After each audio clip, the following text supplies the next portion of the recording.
প্রতিটা রাস্তায় আসলে এরকম কি প্রজেক্ট করতেছে, আমি যদি কেউ জেনে থাকেন একটু জানাবেন। এরকম বড় মাপের মানে কি করতেছে আসলে, এটা একদম মানে সিক্রেটলি ভাবে করতেছে, মনে হয় যে মানে জনসম্মুখ থেকে একদম লুকিয়ে কাজটা করতেছে।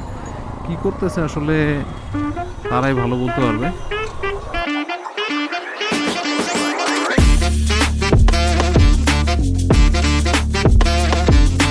আসসালামু আলাইকুম এভরিওয়ান, কেমন আছেন সবাই? আশা করি ভালোই আছেন। একটা বাইক দেখাচ্ছি, মূলত এটা হচ্ছে আমাদের গ্যারেজে আছে, হোন্ডা সিডি 100। এই বাইকটা কিন্তু এখনো পাকিস্তানের বাজারে চলতেছে, ভালোভাবে কিন্তু এখনো চলতেছে। বা আমি মাঝে মধ্যে ইউটিউবে ঘাটাঘাটি করলে হচ্ছে এই বাইকটা দেখতে পাই যে ম্যানুফ্যাকচারিং এখনো করতেছে। আমি নর্মালি যখন বাইক শিখছিলাম তখন এরকম একটা বাইক দিয়ে শিখছিলাম, ওইটাও এরকম ইঞ্জিন ছিল না, ওটা একটু পুরান মডেল ছিল। যাই হোক, একটু বের হবো, মূলত হচ্ছে গাড়িতে ফুয়েল নাই, ফুয়েল নেওয়ার জন্য বের হবো। গাড়ির মিটারটা হয়তো দেখলে বুঝতে পারবেন, একদম নাই, লাফাইতেছে। আসলে এফজেড V2-তে একটা প্রবলেম আছে এই মিটারের, আমার মনে হয় এটা আমারটাতে প্রবলেম কিনা জানি না। আমি দু একটা এটা ছাড়া আরেকটা বাইকেও সেম ইস্যুটা দেখতে পাইছি, যে এফজেড V2-তে হচ্ছে মিটারের যে মানে ফুয়েলের যে মিটারটা আছে ওটাতে একটু প্রবলেম আছে। এই গ্লাসটা ছোট হলেও এটার কিন্তু অনেক কাজ, এটা প্রায় বাইকের পেছন থেকে শুরু করে একদম নিচ এতটুকু পর্যন্ত দেখা যায়। আচ্ছা যাই হোক, যাই বিসমিল্লাহ। রাস্তাঘাটে এখন চট্টগ্রামে বিশেষ করে আন্দোলনের পর যে পরিমাণ অটো বাড়ছে, এই জায়গাগুলোতে কিন্তু আগে দিনের বেলা অটো তেমন একটা দেখাই যেত না। সব থেকে বড় সমস্যা হচ্ছে এরা ডানে বামে কোনো দিকে দেখে না, মানে ইচ্ছে মতন চালাইতে থাকে। সিএনজি তাও মোটামুটি ঠিক আছে, অটো আসলে যা করে আসলে রাস্তায় চলার মতন অবস্থা রাখে না। এই রাস্তায় এই যে বামের যে রেলিংটা দেখতে পাচ্ছেন, বা কি বলে এটাকে, আইল্যান্ড যেটাকে বলে আর কি, এই আইল্যান্ডে কিন্তু রেলিং ছিল। রেলিংটা মেবি হচ্ছে রাস্তাটা করার পর করছিল।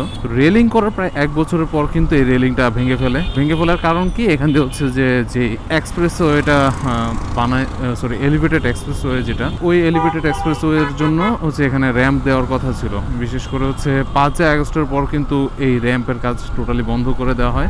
এখানে বিভিন্ন জায়গায় গর্ত দেখা যাচ্ছে, যেগুলোতে হচ্ছে সয়েল টেস্ট করা হয়েছিল, মানে মাটি পরীক্ষার জন্য যে গর্তগুলো এগুলো করা হয়েছিল, কিন্তু এগুলো হচ্ছে পরে বন্ধ করে দেয়। এই যে যেমন সামনের এই জায়গাতে হচ্ছে যে একটা হয়তো পিলার দেওয়ার কথা ছিল, পাইলিং এর কাজ করতেছিল এখানে, তারপরে এখানে এবং সামনে এরকম করে হচ্ছে কাজটা চলতেছিল। কিন্তু 5 আগস্টের পর হচ্ছে এই প্রজেক্টটা কোনো একটা কারণে হয়তো বন্ধ করে দেওয়া হয়, হয়তো দেশের আর্থিক অবস্থার কথা বিবেচনা করে যে বাড়তি খরচগুলো এগুলো হয়তো ওই ক্ষেত্রে বন্ধ করে দেওয়া হয়, এরকম কিছু হবে। তো এর ফলে হয় কি, রাস্তাটার অবস্থা কিন্তু একদমই 12টা বেজে যায়। আচ্ছা, একটা ছোট বিষয় শেয়ার করি, ইয়ামাহার বিষয়। ইয়ামাহার আসলে এফজেড নিয়ে আসলে ওরা কি করতেছে আসলে ওরা নিজেরাই জানে। এমন একটা ম্যানুফ্যাকচারিং ডিফিট দিয়ে রাখছে এফজেডের মধ্যে, এটা ভার্সন 2-তে আমি পাই নাই, আমার ভার্সন 2-তে। এছাড়া অন্যান্য ভার্সন 2-তে আসলে আছে কিনা আমি শিওর না, কারণ আমি ওরকম কোনো ভার্সন 2-তে এই জিনিসটা দেখি নাই। যেটা আমার আগের ভিডিওতে আমি আই বাটনে একটা ভিডিও দিব, যেটা হচ্ছে এফজেড V3 ডিলাক্স নিয়ে, ওইখানে একটা ম্যানুফ্যাকচারিং ডিফিটের কথা আমি বলেছি। ওই ম্যানুফ্যাকচারিং ডিফিটে হচ্ছে যে মূলত এফজেড এর যে ইঞ্জিন থেকে যে কাঁচ লিভারটা যেখানে জয়েন হয়েছে ইঞ্জিনের ভিতরে, ওইখানের বরাবর হচ্ছে ইঞ্জিন অয়েল লিক করতে থাকে, সেখানে হচ্ছে ইঞ্জিন অয়েলটা লিক হয়। তো ওই লিকের আসলে মূল কারণটা হচ্ছে যে মূলত নিউট্রাল গিয়ারের যেই তারটা হচ্ছে ইঞ্জিনে কানেক্ট হয়েছে, সেই অয়েল সিলটা ওইখান থেকে হচ্ছে মূলত লিক করে। এটা আমি আমার একটা ফ্রেন্ড রিসেন্টলি হচ্ছে এফজেড V4 নিয়েছে, V4ও সেম ইস্যুটা দেখতে পাইছি। এত দাম দিয়ে যদি একটা 3 লাখ টাকার বাইকে এরকম একটা ছোট্ট একটা গ্যাস কিট জনিত ইস্যু দিয়ে থাকে, এটা আসলে কখনোই মানা যায় না। আসলে রমজানের সময় তো শহরে হচ্ছে ইফতারের আগেই ম্যাক্সিমাম অফিসগুলো বন্ধ করে দেওয়া হয়, এই কারণে হচ্ছে এই টাইমটাতে একটু বেশি পরিমাণে আর কি যানজট দেখা যায় আর কি। এই জায়গাটা পার হইতে তো আজকে আমার মনে হয় 1 ঘন্টা চলে যাবে। না, দেওয়ানার দিয়ে আসলে যাওয়া যাবে না, এদিক দিয়ে যে অবস্থা দেখতেছি।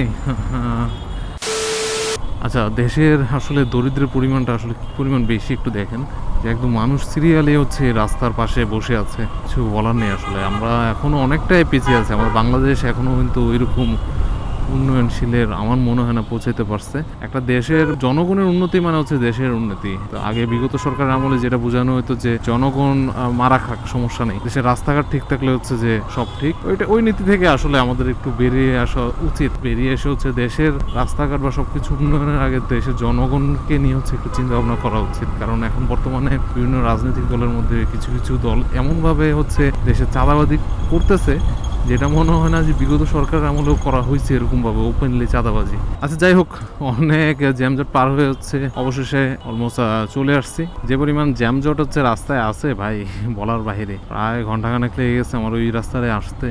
এরকম ঘন্টা 1 ঘন্টা কাছাকাছি হবে আমি রাস্তায় এইভাবে আস্তে আস্তে চলতেছি।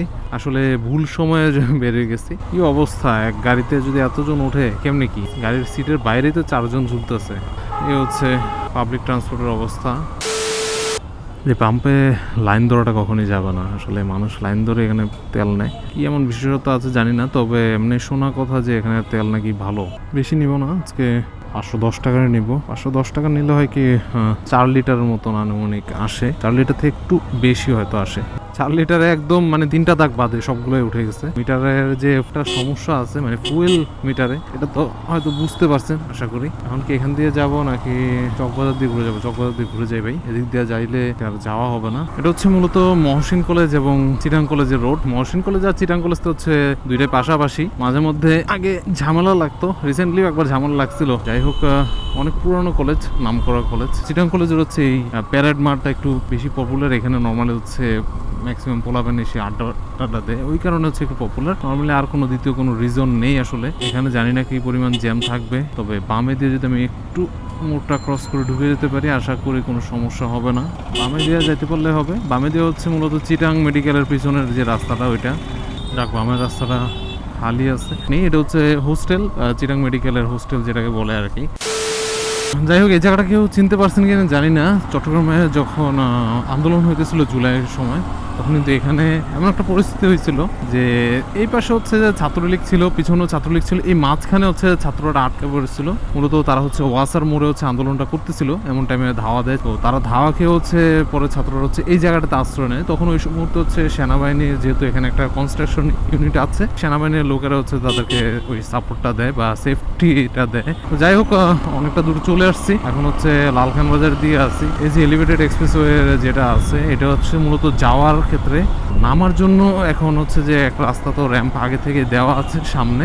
তো রিসেন্টলি দেখতে পাচ্ছি হচ্ছে যেহেতু এদিকে আশেপাশে তেমন কোনো র্যাম্প নেই, যদিও র্যাম্প একটা দেওয়া হচ্ছে, সেটা হচ্ছে যে ওয়াসার মোড়ে পরে। তো আপাতত হচ্ছে র্যাম্পে ওঠার জন্য কিন্তু এই নামার র্যাম্পটা দেখতে পাচ্ছি যে ব্যবহার করতেছে বা ব্যবহার করার মতো সিস্টেম করে দিছে। যাক, এই বিষয়টা ভালো লাগছে দেখে, কারণ এই প্রজেক্টটা যেটা নেওয়া হয়েছে, এটাতে যদি র্যাম্প দেওয়া না হয় আমার মনে হয় না যে যাত্রীরা এভাবে উঠবে। তো যাক, এই হিসাব করে হচ্ছে একটু ভালোই হয়েছে প্রজেক্টে, যদি এরকম করে হলেও ম্যানেজ করে দেওয়া যায়। যদিও হচ্ছে বামের দিকে হচ্ছে সিআরপির দিকে একটা র্যাম্প দেওয়ার কথা ছিল মানে ওঠার জন্য, কিন্তু মাঝখান দিয়ে কিছু পাবলিকরা হচ্ছে আন্দোলন করে যে গাছ কাটা পড়বে এগুলা কথাবার্তা বলে হচ্ছে এই প্রজেক্টটা থামায় দেয়। এটা আসলে মোটেও মনে হয় না যে ঠিক হয়েছে। আসলে এই যে যারা বাংলাদেশ পুলিশে আছে, মানে মূলত রোডে যারা হচ্ছে সার্ভিস প্রোভাইড করে, তাদের জন্য রমজানটা আসলে একটুই কষ্টদায়ক হয়। যেমন দেখেন ইফতারের কিন্তু আর বেশি সময় নাই, তারা কিন্তু রাস্তায় ডিউটি পালন করতেছে, ডিউটি কিন্তু তাদের কন্টিনিউসলি চলতেছে।